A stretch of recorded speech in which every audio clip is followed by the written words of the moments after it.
Bonjour à tous, bienvenue dans ce tutoriel Opétronique. Alors aujourd'hui, je vais vous expliquer comment utiliser le nouveau GPS Logger, donc l'enregistreur GPS, et particulièrement avec son application Lua destinée aux émetteurs Yeti. Alors l'avantage de ce module est qu'il va vous permettre de pouvoir déjà dans un premier temps enregistrer tout le parcours effectué par votre modèle, mais aussi de définir des zones restreintes et également des zones, on va dire, favorables au vol. Et tout cela en étant directement averti sur la radio, sur le franchissement de l'ensemble de ces zones. Alors là, j'ai pris ma DS24. Maintenant, je vais vous montrer comment on va pouvoir intégrer l'application et la cartographie simplement avec le programme fourni sur notre site. Alors là, quand vous êtes sur notre site internet, vous allez sur la rubrique Opétronics et on va aller directement chercher le capteur GPS. Alors le voilà, le GPS Logger. Ici vous descendez et là en bas vous avez ici télécharger le programme MAV Manager. Donc là c'est ce que je vais faire.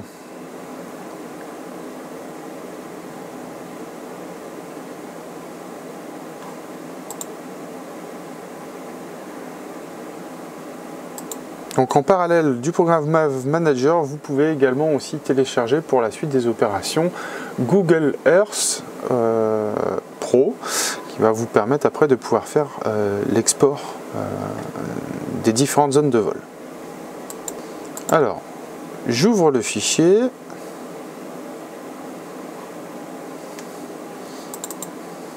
Voilà. Alors celui-ci, je vais donc du coup, hop, ici, je vais l'extraire directement sur le bureau. Voilà.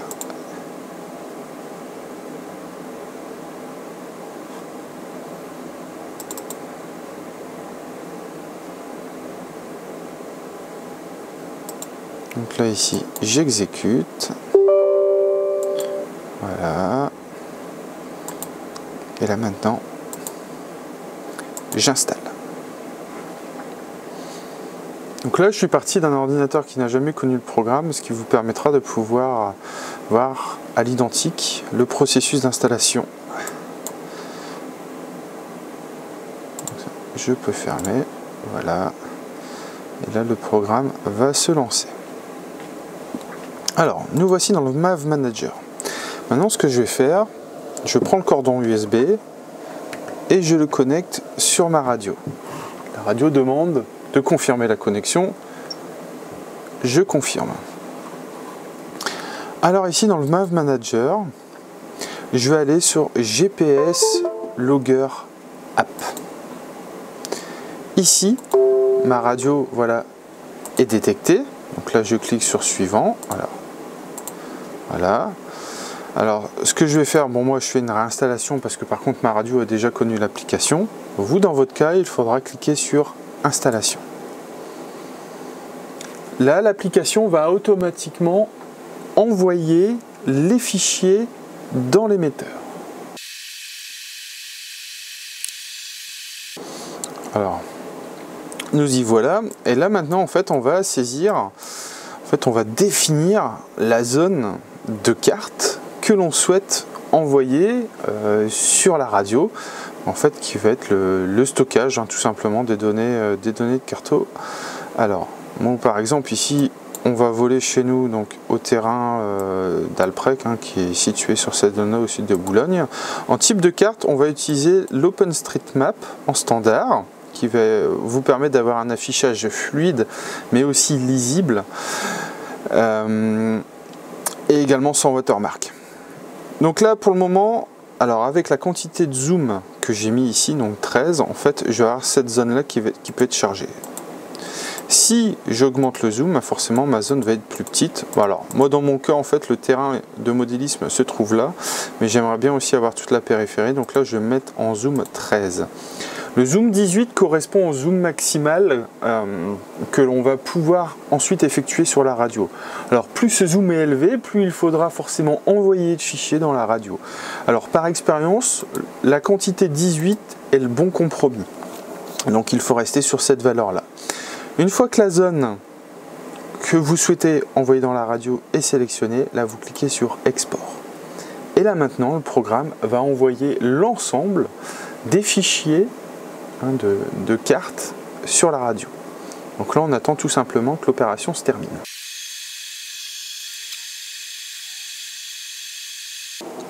Voilà, maintenant l'opération est terminée. Je peux fermer le programme.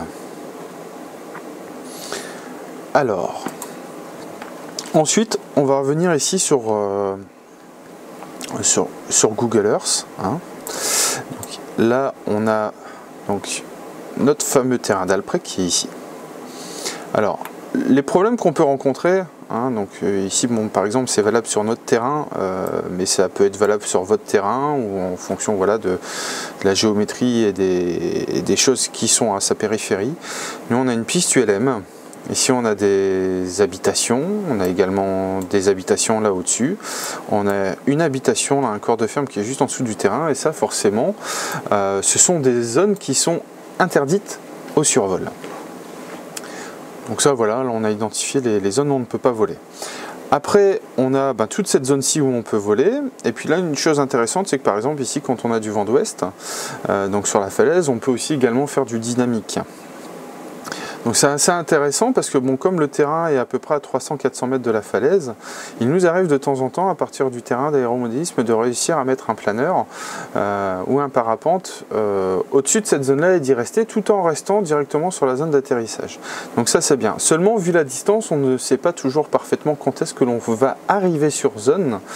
On le sait uniquement via le vario, mais ce qui ne permet pas d'optimiser directement la trajectoire et cette zone ascendante. Donc là, ce qu'on va faire, on va définir directement en fait ces zones dans le programme et ensuite les exporter dans la radio. Donc là, on va ajouter un polygone.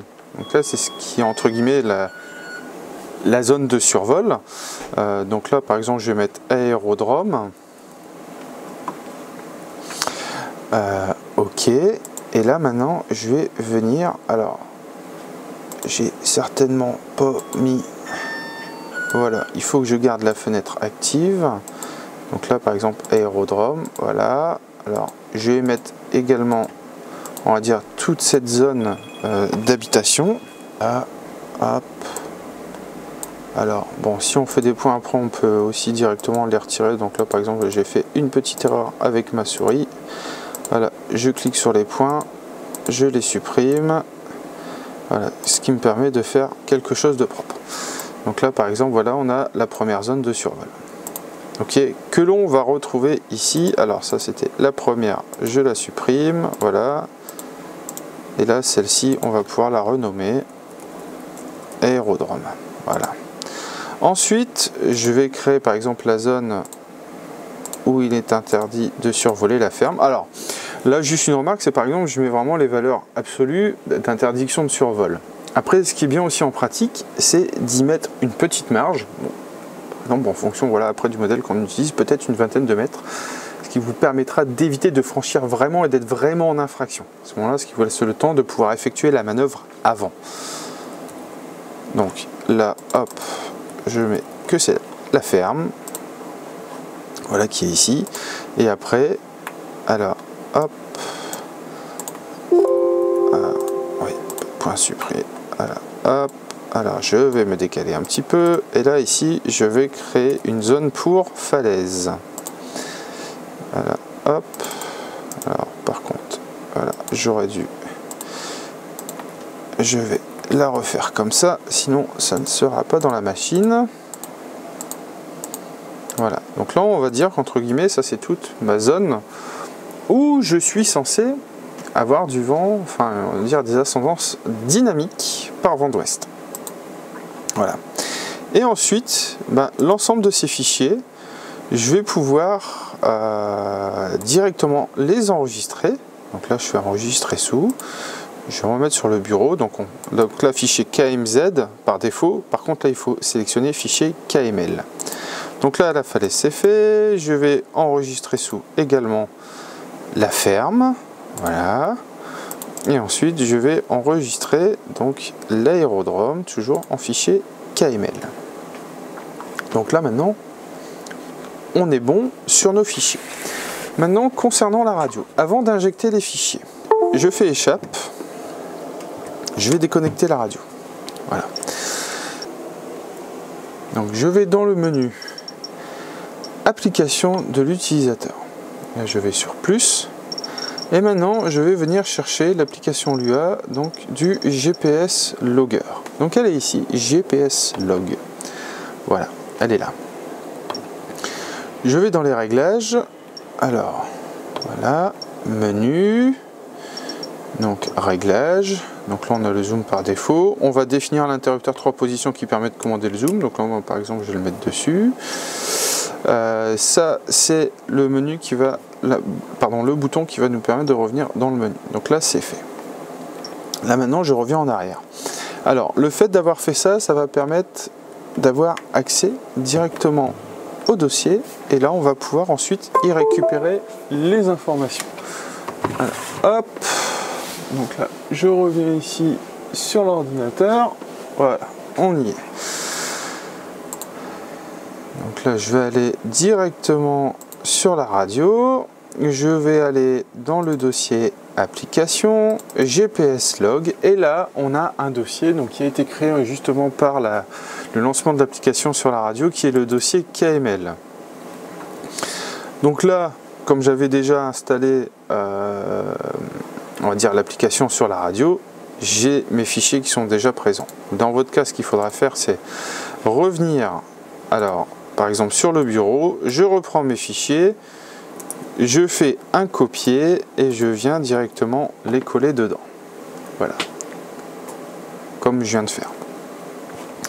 Une fois que c'est fait, on appuie sur échappe et voilà, on va dire que maintenant c'est terminé avec l'ordinateur. Alors voilà, donc me voilà, donc zoomer sur l'écran. Alors ce qu'on va faire, on va ajouter justement l'affichage de la carte sur l'écran principal de la radio. Donc là je vais sur télémétrie affichée, je vais sur ajouter, je vais Lua et je vais chercher donc la première page qui est GPS Logger et ensuite je vais également pouvoir ajouter la deuxième page qui est la navigation. Alors, la partie navigation, donc je vous expliquerai après. Et tout ce qui va être l'orientation du modèle, mais également aussi l'horizon artificiel dans le cas où on utilise le GPS Logger avec un récepteur assist. Voilà, maintenant je reviens en arrière et la magie, voilà, l'application est ici. Donc là, si je redémarre la radio, alors ce qui n'est pas obligatoire, mais c'est juste, on va dire, je me place dans le cas de figure où voilà, l'ensemble va me charger les données. Alors, là du coup, je fais zoom arrière vers le haut. Bon là bien sûr, on va dire que le capteur GPS n'est pas branché.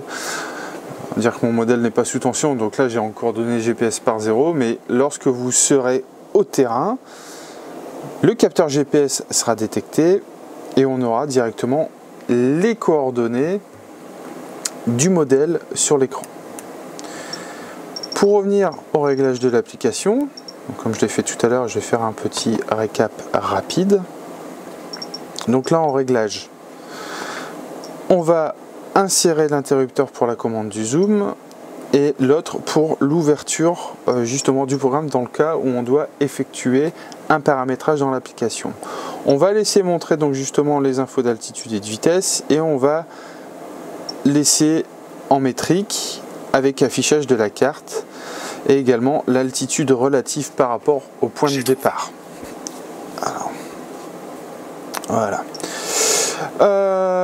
Concernant la carte, donc là ce qu'on va faire, on va créer une nouvelle carte. Alors une nouvelle carte, ça veut dire entre guillemets, enfin plus un nouvel environnement de vol. C'est-à-dire qu'il est préférable de créer une carte par site de vol, et en fait sur chacun de ces sites de vol seront rattachés l'ensemble des zones qui sont relatives justement à ce site de vol. Pourquoi? C'est parce que du coup ça va éviter de surcharger inutilement, on va dire, le système informatique de la radio, parce que comme on sait qu'on va aller sur ce terrain, on va charger uniquement les zones qui sont aux alentours et pas l'ensemble des zones qu'on aura peut-être définies pour les 5 ou 10 terrains où on va pratiquer l'aéromodélisme. Donc là je vais créer une nouvelle carte. Donc voilà, donc là on est à Alprec, donc je vais créer une carte pour le site d'Alprec. Voilà, je fais OK. Ah oui, ben là elle existe. Bon, bah, du coup j'écrase mes paramètres. Bon, c'est pas grave. Ensuite je vais sur plus. Donc là on va créer la première zone, donc qui est la zone de l'aérodrome. Hop, hop. Là je valide. Alors la zone de l'aérodrome n'est pas une zone de vol, mais c'est une zone restreinte. Donc là je sélectionne restreint. On peut manuellement définir un cercle, un rectangle dans la radio, par exemple dans le cas où on n'a pas utilisé l'ordinateur pour définir ces zones. Et nous, dans notre cas, comme on a une forme complexe, on va utiliser le fichier KML qui a justement été auparavant transféré dans la radio. Là je vais sur suivant. Donc aérodrome, c'est actif. Le fichier, donc là on retrouve mes anciens fichiers que j'avais définis au préalable. Et là après, on retrouve par exemple le fichier que j'ai inséré tout à l'heure. Je le sélectionne. Alors, l'altitude minimale, donc là 0, ce qui va correspondre au 0 du niveau de la mer. Et ensuite l'altitude maxi, où on ne peut pas justement franchir ce volume. Donc là 500 mètres, ce qui est largement suffisant, parce que voilà, en tant qu'aéromodèle, on est censé ne pas dépasser 150, donc là on est sûr à tous les coups de pouvoir couvrir justement ce volume de restriction. Ensuite, son entrée et sortie de zone. Donc là, on va mettre alarme par défaut. Vous pouvez également décider de charger une alarme personnalisée. Hein. Vous injectez directement votre fichier son, par exemple, via un générateur text-to-speech, donc TTS, ou soit par l'enregistrement de votre voix sur la radio. Vous pouvez définir un son pour l'entrée, mais aussi un son pour la sortie. Après, vous avez l'alarme de proximité. Celle-ci va vous permettre de pouvoir faire retentir un bip dès que vous arrivez à proximité de la zone restreinte. Donc voilà comment définir justement une zone restreinte dans l'application. Maintenant, pour une zone de vol classique, donc on va dire autorisée, donc ce qui va apparaître en vert sur l'écran de la radio, vous effectuez exactement la même démarche. Vous sélectionnez zone de vol, cette fois-ci, en définissant vos seuils mini, maxi. Les alertes sont d'entrée, de sortie, également alarme de proximité. Donc voilà comment effectuer les démarches pour la saisie des zones de vol et des cartes. Maintenant, on va passer à la configuration du capteur implanté sur le modèle et le paramétrage du récepteur. Alors, là j'ai décidé, justement pour vous montrer après, avec notre petite démonstration en vol, l'intégration là du GPS. Alors le voici, hein, le capteur GPS il est là. Il y a une flèche sur le dessus du capteur, juste à côté de la LED. Alors il faudra toujours bien vérifier à ce que le sticker ici, où est indiquée la flèche avec la LED, soit toujours orienté vers le haut. C'est très important parce que le capteur est équipé de magnétomètre et pour pouvoir vous afficher correctement le vecteur direction vitesse et l'orientation du modèle, il est important de surtout bien le positionner vers le haut et surtout la flèche orientée vers l'avant. Le capteur fonctionnant sur le protocole EXBus, il va falloir s'assurer que le récepteur soit bien configuré. Donc là par exemple, j'ai un récepteur de la série REX, donc c'est ce que je vous conseille de prendre, hein, parce que la série REX va vous permettre d'avoir les sorties E1 et E2 paramétrables, c'est-à-dire que soit elle peut faire cerveau. Est-ce que je peux vous aider ? Merci Siri. Donc elle va également vous permettre de faire sortie cerveau, mais aussi de pouvoir la reconfigurer sur tout un tas de protocoles différents. Donc comment faire? Donc là je vais alimenter directement mon récepteur. Voilà. Voilà. Donc là l'ensemble est sous tension. Donc là le GPS a été reconnu parce qu'il était déjà configuré. Et il va commencer, on va dire, sa synchro. Par contre, on est dans le bâtiment, donc on aura normalement pas beaucoup de signal GPS. Alors, je reviens en arrière. Et là, pour pouvoir configurer le récepteur, je vais dans le menu modèle, Device Explorer. Donc là, ici, le GPS Logger a été reconnu. Mais sinon, ce qu'il faut s'assurer auparavant, c'est aller sur Fonction alternative. Donc là, je suis sur la voie numéro 8 E2. Donc je descends la voie numéro 8 E2. Là, ici, et s'assurer qu'elle soit bien en EXBus. Voilà, ça c'est ce qui est important, sinon ça ne fonctionnera pas. Donc là, EXBus est sélectionné, et là quand on revient en arrière, voilà, le GPS Logger va figurer ici. Donc si j'appuie dessus, là je reviens justement sur mon menu de configuration avec mon zoom. Donc là on n'a toujours pas de position, hein, donc c'est ce qui est normal parce qu'on est en interne, mais vous en aurez directement une en vous retrouvant sur le terrain. Donc voilà pour les premières étapes de configuration, on va dire, pour toute la partie zone de vol. Si vous souhaitez configurer justement toute la partie fonctionnement, par exemple sur le démarrage automatique de l'enregistrement au sein du capteur, mais aussi le type de mesure de distance, de vitesse pour la 2D, 3D, l'accélération du modèle, etc. Il faudra utiliser l'émulateur Jettybox. Voilà, je vais sur MX, on arrive dans le GPS Logger, donc là forcément il cherche la valeur de signal GPS, et puis ensuite on ira dans Réglages, on pourra sélectionner la langue, choisir le fuseau horaire, donc le type de mesure de vitesse, le type de mesure de déclenchement, la période d'enregistrement, le démarrage automatique d'enregistrement, et aussi ce qui est important c'est le point de départ. Donc là on va le mettre en automatique, et du coup dès que le GPS aura été mis sous tension et aura détecté un nombre de satellites suffisant, le démarrage de l'enregistrement, enfin par exemple de l'enregistrement du point de départ, se fera automatiquement. On peut aussi le faire manuellement.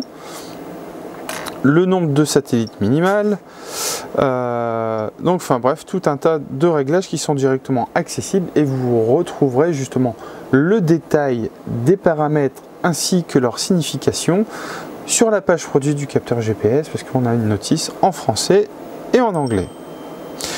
Voilà, donc là voilà pour la partie donc préparation et réglage du capteur GPS. Alors dernière petite chose que je n'ai pas abordé, donc sur la partie télémétrie, on va pouvoir aussi ajouter donc par exemple tout ce qui va être fuseau horaire, latitude, longitude, le statut du GPS, le nombre de satellites, l'altitude absolue, la distance depuis le point de pilotage, la vitesse, l'altitude relative, donc ça c'est depuis l'enregistrement justement de la position de point de départ, le cap, l'azimut, donc la position angulaire du modèle par rapport aux normes magnétiques et au pilote, la température. Donc ça ce sont les indications magnétiques, enfin l'orientation magnétique du capteur, la distance parcourue.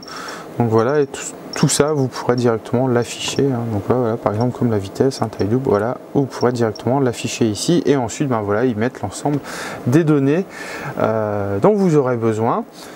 Donc pour récap, on pourra aussi enregistrer ces données de télémétrie reçues du GPS sur la radio, mais il y aura un enregistrement également à bord de 256 mégas, donc qui va être principalement utile pour ceux qui n'ont pas de radiocommande Jetty, hein, type voilà, flux tabac, Graupner, multiplex, parce qu'ils ne permettent pas d'enregistrer les données de télémétrie dans la radio, mais ce sera directement sur le capteur.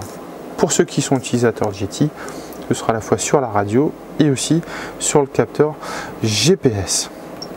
Donc voilà pour l'ensemble des réglages. Maintenant, je vous donne rendez-vous au terrain pour une explication et une utilisation concrète.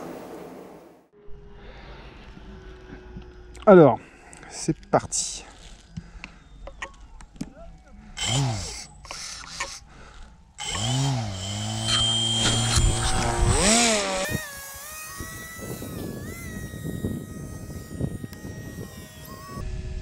Donc là, le modèle approche. Donc, du coup, je peux rezoomer. On voit bien l'affichage de la trajectoire sur l'écran.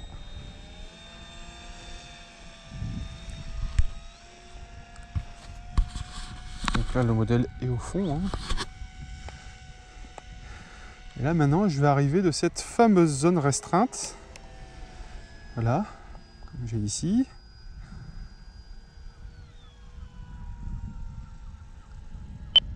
Et voilà. Entrez dans la zone restreinte. Voilà, donc là... Quittez la zone restreinte. Là, je viens d'en sortir, donc j'ai fait un aller-retour, entrée-sortie. Donc ça, ce sont avec les zones prédéfinies. On a mis juste auparavant là, dans l'application de la radio.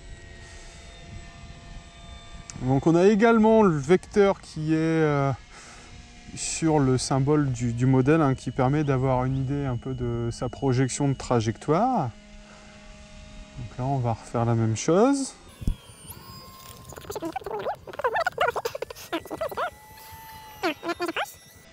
Donc après, on peut définir donc soit exactement en juste limite la zone restreinte pour avoir l'alerte uniquement quand on franchit réellement la zone. Entrez dans la zone restreinte. Voilà, donc là je suis dedans. Ou soit après, on peut définir la zone restreinte en amont. Quittez la zone restreinte. Voilà, pour avoir justement plus de marge de sécurité.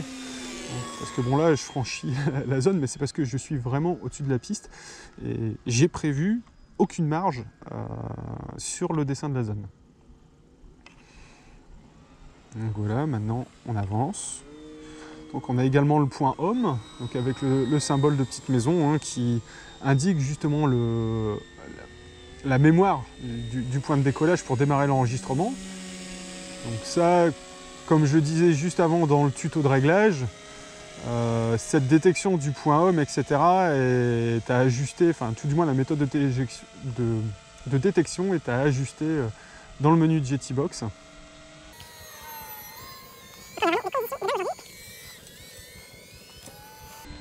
Donc on a également donc dessus affiché donc la distance depuis le point de décollage. Donc l'altitude, donc là c'est une altitude absolue, hein, qui est l'altitude GPS. Après on peut décider également d'afficher, bon, sur une autre page, l'altitude relative par rapport au point de décollage. Donc, ensuite on a la vitesse et puis le nombre de satellites à la réception. Donc voilà, c'est assez simple. Après sur la deuxième page, bon bah là on a l'orientation du modèle par rapport au magnétomètre inclus dans le capteur. Alors là, une machine atterrit, voilà. Donc là, je vais remonter donc en nord-ouest, légèrement vers le nord. Donc c'est bien ça, hein. Voilà, on y est. Donc là, je suis bien vers le nord. Donc les 80 mètres, on les a également. Donc c'est parfait. Puis voilà, bon là, après, on peut afficher d'autres informations, hein, voilà, vitesse, donc altitude relative. Donc ça, c'est par rapport au point de décollage, mais pas par rapport au niveau de la mer. Et puis après, bon, l'azimut, hein, ce qui correspond à l'angle de la position du modèle par rapport au nord magnétique. Bah voilà, je reviens dans ma zone. Entrez dans la zone restreinte. Voilà, et là, je vais en sortir. Quittez la zone restreinte. Et ben voilà, c'est parfait.